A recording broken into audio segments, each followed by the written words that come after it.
Bismillahirrahmanirrahim. Assalamualaikum warahmatullahi taala wabarakatuh. Saya Jasni bin Madlani, nomor metrik 266907, akan membentangkan tugasan GMJF 2014 Ekonomi dan Pembangunan yang bertajuk ketidaksamaan agihan pendapatan, ukuran dan kesannya pada negara. Dan ini disediakan untuk Dr. Saizal bin Pinjaman PhD. Saya Jasni daripada kumpulan K. Baik, seterusnya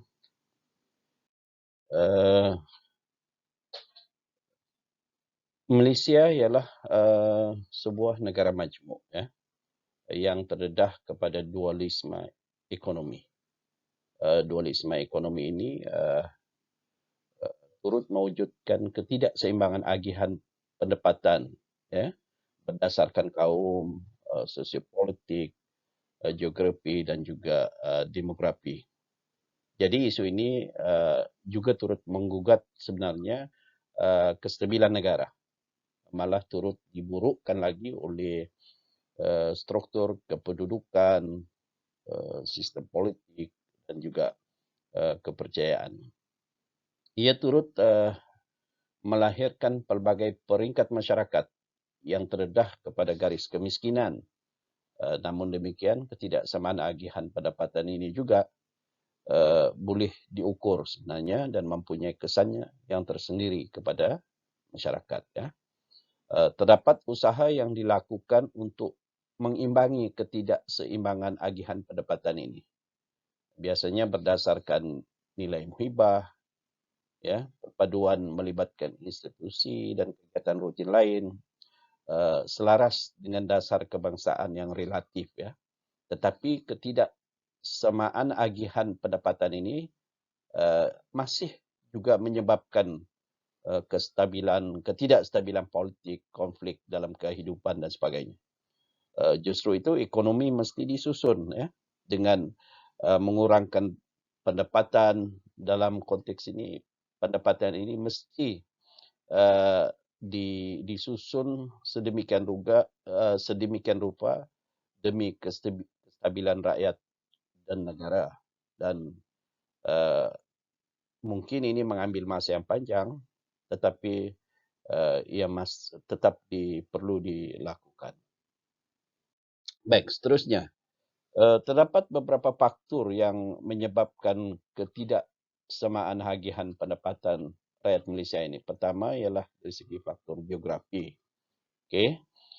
Di Malaysia ini ialah sebuah negara yang wilayahnya luas, dan kalau kita lihat 4.5% keluasannya diliputi hutan hujan tropika. Jadi Malaysia juga memiliki hasil bumi dan kegiatan pengeluaran yang pelbagai. Ini mempengaruhilah faktor ketidaksamaan agihan pendapatan. Dan kedua ialah sifat masyarakat majmuk di negara ini juga turut menyumbang kepada faktor ketidaksamaan agihan pendapatan itu. Seperti yang kita maklum, ada kaum Melayu, ada Cina, India, Bumiputera di Sabah dan Sarawak, dan banyak lagi yang menyumbang kepada faktor ketidaksamaan agihan pendapatan ini. Dan ketiga ialah dualisme ekonomi, iaitu ekonomi yang disusun kepada dua bentuk ekonomi yang berlainan sifatnya tetapi selari. Bentuk pertama ekonomi dualisme ini ialah ekonomi berasaskan pengeluaran besar-besaran, kegiatan perdagangan, perindustrian. Dan kedua ialah ekonomi tradisi, pertanian sara diri. Biasanya ekonomi jenis ini tidak tersusun, tidak teratur, tidak berstruktur, dan hanya untuk memenuhi keperluan harian di peringkat isi rumah dan kampung. Hal ini diwarisi dari dahulu lagi, zaman penjajah dahulu sehinggalah sekarang. Seterusnya, ketidaksamaan agihan pendapatan ini juga menyebabkan satu peristiwa rusuhan yang penting di Malaysia, yaitu peristiwa berdarah 13 Mei 1969. Ketidaksamaan agihan pendapatan ini ialah salah satu sebab, tetapi ia diburukkan lagi dan dimumukkan lagi oleh sistem politik di negara kita yang berasaskan kaum. Kalau kita ada parti untuk Melayu, ada parti untuk Cina, ada parti untuk India. Dan hal ini telah, kalau kita ingat, telah menyebabkan rusuhan kaum pada 13 hari bulan Mei 1969, dan rusuhan ini akhirnya telah membawa negara memperkenalkan satu sistem, ya, ataupun satu dasar yang dikenali sebagai dasar ekonomi baru, dan dasar ini diperkenalkan oleh Tun Abdul Razak yang menjadi Perdana Menteri pada ketika itu, untuk meningkatkan ekonomi orang Melayu dan juga Bumi Putra. Ya, seterusnya menyediakan peluang ekonomi yang sama rata, merentas kaum. Okey. Kita lihat pula dasar ataupun falsafah dasar ekonomi baru ini. Seperti yang ditulis dalam Rancangan Malaysia Kedua, saya petik sebagai berikut. Perpaduan negara tidak dapat dicapai, ya, tanpa kewujudan persamaan dan imbangan yang lebih luas dari segi agihan pendapatan, ya, dalam kalangan kelompok sosial dan juga kaum di Malaysia, melalui penyertaan mereka dalam pembangunan negara dan dalam perkongsian faedah daripada pemodenan dan pertumbuhan ekonomi. Perpaduan negara tidak akan dapat dibentuk jika sekiranya sebilangan besar penduduk kekal miskin, dan jika tidak wujud peluang pekerjaan produktif yang mencukupi bagi tenaga buruh yang berkembang di semua peringkat. Ini salah satu falsafah lah yang DEB yang saya petik dalam gagasan ini. Baik, seterusnya kita lihat pula ketidaksamaan agihan pendapatan dan kemiskinan di Malaysia. Malaysia juga berhadapan dengan masalah ketidakseimbangan agihan pendapatan yang menyebabkan berleluasannya masalah kemiskinan. Individu dan isi keluarga yang miskin ini tidak mampu memenuhi keperluan asas. Ya, apa keperluan asas itu? Ia adalah yang berkaitan dengan makanan, pakaian, tempat tinggal yang selesa, dan juga terjaminan keselamatan. Jadi ketidakseimbangan agihan pendapatan juga boleh menyebabkan masyarakat miskin berhadapan dengan masalah. Ada beberapa masalah yang saya gariskan di sini. Pertama ialah kekurangan sumber kewangan. Okey. Dan kedua ialah tidak berupaya merebut peluang ekonomi. Ketiga, kekurangan modal untuk mengeluarkan sesuatu produk dan menjana kekayaan. Dan keempat, tidak mampu menabung. Ya, tabungan ini sama ada untuk sebagai pelaburan jangka pendek ataupun jangka panjang, misalnya dari segi pendidikan dan sebagainya lah. Dan yang kelima ialah menyebabkan jurang perbezaan komuniti di bandar dan juga di luar bandar. Ya. Dan yang terakhir ialah kes pengangguran semakin tinggi. Baik, dahulu ada beberapa tokoh yang memperkenalkan teori, misalnya teori Marxisme, untuk menyelesaikan masalah ini dan juga mengurangkan ataupun menyamaratakan ketidakseimbangan agihan pendapatan dalam kalangan masyarakat, dan juga seterusnya membasmi kemiskinan, tetapi ternyata teori ini juga gagal. Ya. Baik, seterusnya ukuran tingkat kemiskinan akibat ketidakseimbangan agihan pendapatan ini di Malaysia. Jadi kita lihat bagaimana isu ini berlaku di negara kita. Saya memetik pandangan Kartini Abu Talib ataupun alias Khalid pada tahun 2016 yang antara lain menyebutkan konsep mengukur tingkat kemiskinan di Malaysia boleh dibahagikan kepada dua, yaitu relatif dan juga mutlak. Kemiskinan mutlak dikaitkan dengan wang bagi mendapatkan sejumlah keperluan asas seperti makanan, pakaian, tempat tinggal dan sebagainya. Manakala persoalan kualiti hidup dan ketidakadilan sosial tidak diambil kira. Justru itu tumpuan turut diberikan kepada individu atau isi rumah berdasarkan keupayaan mereka memenuhi keperluan asas kehidupan. Manakala bantuan yang diberikan hanya sekadar untuk memenuhi keperluan yang minimum. Jadi itu kemiskinan mutlak. Manakala kemiskinan relatif pula biasanya melihat hubungan status ekonomi individu dalam masyarakat. Seterusnya agihan pendapatan mereka. Seseorang itu dianggap miskin apabila agihan pendapatannya rendah daripada standar kehidupan semasa atau sesuatu kelompok sosial. Okay, seterusnya, Aini Hairi binti Samani pula 2018 ada menyatakan bahawa ada pendekatan yang boleh diguna pakai dalam konteks mengukur kadar kemiskinan ini. Ia sekaligus mampu memberi penjelasan mengenai tingkat kadar kemiskinan individu dan komuniti masyarakat. Pendekatan ini juga ialah mengukur kemiskinan mutlak dan kemiskinan relatif tadi. Seterusnya, ahli sosiologi pula selalu menggunakan pendekatan Charles Wolff sebagai senaran asas dalam mengukur taraf ataupun status kemiskinan masyarakat ini. Ron Free pernah membuat kajian lapangan berdasarkan teori Wolff ini dan beliau memperkenalkan istilah kemiskinan premier dan juga kemiskinan sekunder. Keluarga yang tidak dapat memenuhi keperluan asas kehidupan dianggap sebagai mengalami kemiskinan premier. Manakala keluarga yang sekadar mampu memenuhi keperluan asas dianggap sebagai mengalami miskin sekunder.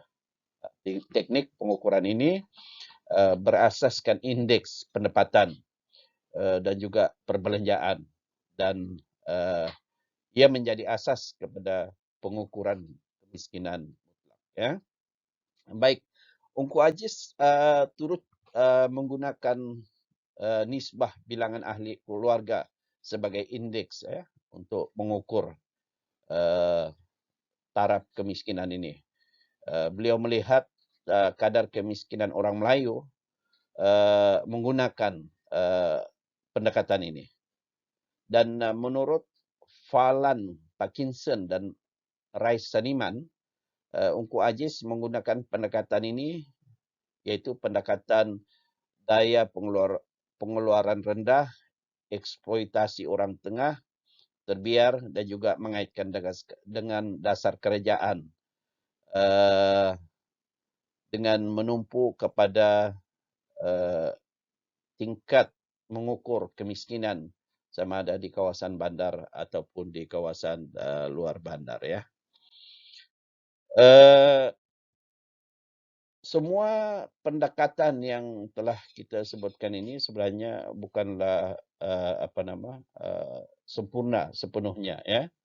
Terdapat pelbagai kritikan terhadap pendekatan-pendekatan itu. Bagaimanapun kita kena terimalah ukuran tingkat kemiskinan yang disebabkan ketidakseimbangan agihan pendapatan di Malaysia ini sebenarnya masih terbuka luas. Terdapat ruang yang banyak yang boleh diteruka dan masih banyak indeks yang boleh diguna pakai bagi mengukur tahap kemiskinan. Sama ada dari segi kesan ataupun dari segi input. Malah masih banyak petunjuk sosial lain yang boleh diguna pakai dalam mengukur tahap kemiskinan sama ada berdasarkan perbezaan situasi, eh, perbezaan antara masyarakat bandar dan luar bandar, masyarakat tradisional, dan agihan pendapatan mereka juga, dan sebagainya. Okay. Seterusnya kita lihat pula ciri-ciri garis pendapatan kemiskinan di Malaysia. Ya. Garis kemiskinan ini di Malaysia ini sering dilihat sebagai satu fenomena yang kompleks sebenarnya. Ya, khususnya berkaitan dengan lokasi, gender, dan institusi tertentu, ya. Dan pola dan bentuk kemiskinan ini juga berbeza, ya, mengikut lokasi, negeri, kelompok sosial dan etnik tertentu, ya. Namun ciri-cirinya yang dominan dan selalu dilihat adalah berkaitan dengan kekurangan makanan, ya, dan tahap kelaparan, kehilangan kebergantungan, kekurangan akses infrastruktur, pengangkutan, air bersih dan elektrik, tahap pendidikan, kesihatan yang rendah dan sebagainya. Jadi persekitaran begitu juga dengan persekitaran serta beberapa petunjuk lain yang sering mempengaruhi kemiskinan, ya. Jadi garis pendapatan juga sering menjadi kayu ukur utama bagi mengukur kemiskinan dengan penggunaan konsep pendapatan dan penggunaan isi rumah bandar dan luar bandar juga kemiskinan itu dapat diukur, ya. Okey. Kita lihat pula ketidakseimbangan tagihan pendapatan dan kemiskinan luar bandar di Malaysia. Kita mula dengan luar bandar dululah. Agihan pendapatan masyarakat luar bandar ini memperlihatkan wujudnya ketidakseimbangan yang ketara dan meluas, ya. Terutama dari segi pendapatan, guna tenaga dan pemilikan harta kekayaan lah. Okay. Mereka yang terlibat dalam sektor pertanian dan sara diri iaitu sektor ekonomi yang tidak produktif, tidak mampu menjaga ekonomi secara menyeluruh. Mereka mudah terkesan dan berkehendakkan bantuan daripada pelbagai pihak. Mereka juga mengamalkan ekonomi yang kita boleh anggap sebagai ketinggalan lah, berbentuk tradisional dan berhadapan dengan pelbagai masalah, terutama dari segi saiz ataupun kita boleh kaitkan juga dengan keluasan tanah yang diusahakan dan sebagainya. Okay.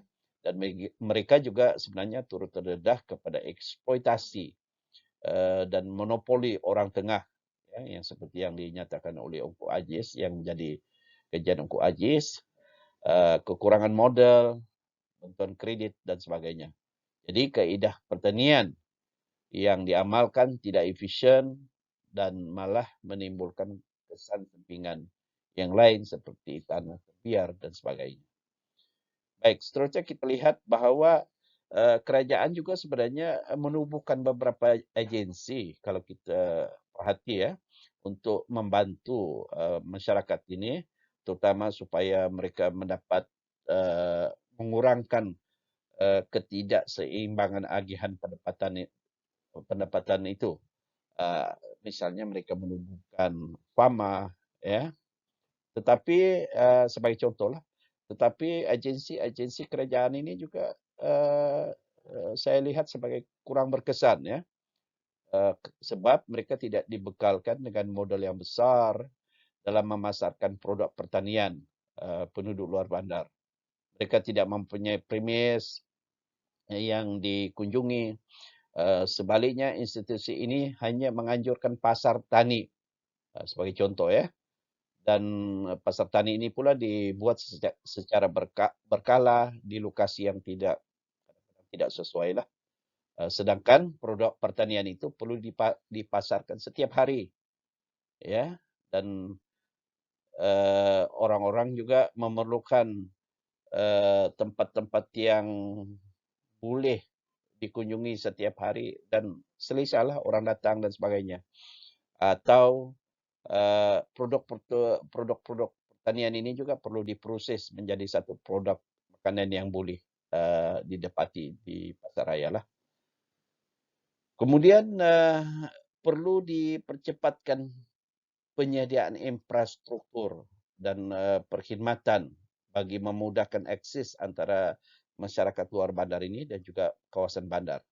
Hal ini sudah pasti akan menambah baik tadbir urus masyarakat dan juga pembangunan ekonomi masyarakat, terutama di kawasan luar bandar, sehingga mampu membantu mereka mempelbagaikan dan merancangkan lagi ekonomi dan menyediakan peluang pendidikan yang luas kepada generasi muda luar bandar, dan mereka ini juga nanti akan berpeluang untuk mendapatkan pendidikan yang lebih baik. Dan jika mereka mempunyai pendidikan yang lebih baik dan banyak peluang pekerjaan yang disediakan di kawasan luar bandar, mereka ini tidak akan berhijrah ke bandar dan menjadi beban ataupun tanggungan di bandar nanti. Okey, seterusnya kita lihat pula ketidakseimbangan agihan pendapatan dan kemiskinan bandar di Malaysia, ya. Kalau kita perhatikan kawasan bandar, walaupun diwartakan sebagai sebuah kawasan tepu bina, ya, tetapi ia turut tidak dapat dipisahkan dengan masalah ketidakseimbangan agihan pendapatan ini. Dan masyarakat kawasan bandar juga mempunyai penduduk yang terlibat ataupun boleh dikategorikan sebagai di bawah paras kemiskinan, ya. Dengan sebahagian besar mereka meneroka dan ataupun tinggal ataupun mendiami kawasan setinggan, terutama mereka yang berhijrah dari kawasan luar bandar. Mereka ini pergi ke bandar tanpa bekalan pendidikan yang tinggi dan mencukupi, kurang kemahiran dan terpaksa bekerja dengan agihan pendapatan yang rendah, sehingga menyebabkan mereka dikategorikan sebagai relatif miskin, ataupun miskin relatif, ataupun miskin mutlak, dan juga miskin tegar, ya. Jadi seterusnya kita lihat pula kesan ketidakseimbangan agihan pendapatan ini kepada negara. Ini yang penting sekali, kesan ini, ya. Pertama, saya ada catatkan 3 kesan yang penting, ya. Satu, dari segi ketidakstabilan sosial, ya. Kalau kita kaji secara lebih mendalam, memang tidak dinafikan bahawa ketidakseimbangan agihan pendapatan ini akan memberi kesan kepada ketidakstabilan sosial dalam negara. Maknanya mungkin boleh berlaku konflik dan tidak mustahil berlaku pergaduhan, seperti yang tercetus dalam peristiwa 13 Mei pada tahun 1969 yang menyebabkan kerajaan terpaksa menubuhkan Mageran dan juga kemudian memperkenalkan dasar ekonomi baru. Itu satu. Kemudian kita juga dapati bahawa ketidakseimbangan agihan pendapatan ini memberi kesan kepada jurang yang miskin, jurang antara yang miskin dengan yang kaya lah. Kalau ada ketikanya kita mendengar orang berkata bahawa yang miskin semakin miskin, yang kaya bertambah kaya. Jadi ini juga sebenarnya kesan ataupun impak daripada ketidakseimbangan agihan pendapatan kepada negara. Jadi jurang antara miskin dan kaya akan melebar sehingga ekonomi berhadapan masalah sosial, tidak kira sama ada di kawasan bandar ataupun di kawasan luar bandar, ya. Dan kesan ketiga yang saya dapat rumuskan di sini ialah kesan dari segi pengangguran lah, dari segi guna tenaga penuh, ya. Jadi ketidakseimbangan agihan pendapatan juga pendapatan ini juga akan mengakibatkan berlakunya kes pengangguran yang tinggi dalam sesebuah negara itu, ya. Kadar pengangguran akan meningkat, dan hal ini berlaku kerana faktor-faktor yang penyebabnya ialah ketidakseimbangan pendapatan lah, agihan pendapatan dan guna tenaga penuh, ada kesan kepada guna tenaga penuh, dan juga ada kesan turut memberi kesan kepada pemilikan kekayaan individu ataupun keluarga ataupun komuniti dalam sesebuah negara itu. Okey, baik. Sebagai kesimpulan, saya eh, katakan di sini sesungguhnya segala bentuk perbezaan dan ketidaksamaan agihan pendapatan itu sesungguhnya akan membawa akibat yang buruk, ya, ataupun konflik yang mungkin tidak diperlukan oleh sesebuah negara ataupun masyarakat dan negara itu seluruhnya lah.